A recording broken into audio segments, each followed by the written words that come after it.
Pour les quatrièmes, précision concernant l'activité 1, caractère et phénotype dans l'espèce humaine. Donc vous n'imprimez pas cette fiche, simplement vous notez dans votre cahier le titre de l'activité 1, ensuite vous écrivez le titre des ateliers et vous répondez aux questions.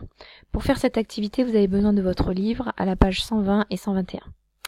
Alors, on va donc parler de caractère et de phénotype dans l'espèce humaine. En premier, vous devez relever en rouge la définition de phénotype dans votre cahier. Vous la trouvez tout simplement dans votre livre. Ensuite, en question 2, avec le document 1, vous allez donner 3 exemples de caractères qui différencient les individus entre eux. Regardez donc l'arbre généalogique, regardez les dessins, et ensuite vous définissez en rouge sur votre cahier ce qu'est un caractère héréditaire. C'est noté dans le document 1. Ensuite, question 3, avec le document 2, vous décrivez la couleur du pelage de l'hermine en été et en hiver. Et ensuite, vous expliquez qu'est-ce qui fait que la couleur de son pelage change. Avec le document 3, ensuite, pour la question 4, vous expliquez quel facteur définit le caractère reine ou ouvrière, donc chez les abeilles. Lisez bien les documents et le tableau, vous allez voir que vous allez découvrir qu'est-ce qui fait que certaines larves deviennent ensuite des abeilles adultes reines ou des abeilles adultes ouvrières. Avec le document 4, vous expliquez de quoi dépend la couleur des fleurs d'hortensia. Ensuite, question 6.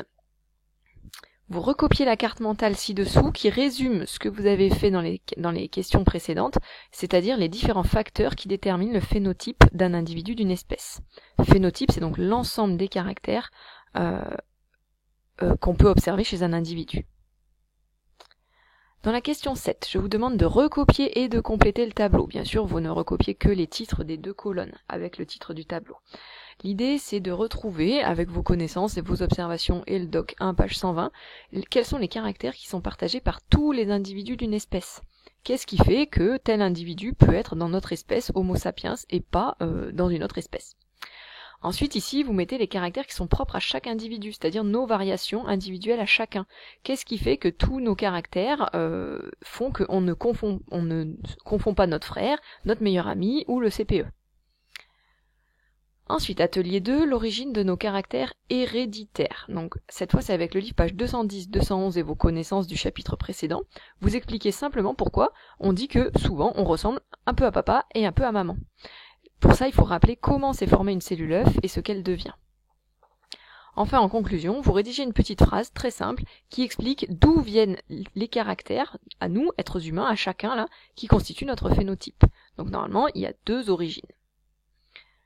Dernière partie, vous avez un petit exercice d'entraînement ici sur un arbre généalogique pour voir si vous avez bien compris. Ici, on étudie l'arbre généalogique de la famille d'Arthur et vous allez rédiger quelques phrases pour expliquer pourquoi Arthur peut rouler sa langue en U, c'est-à-dire comme ça. Et vous pouvez essayer à votre tour. Bon travail.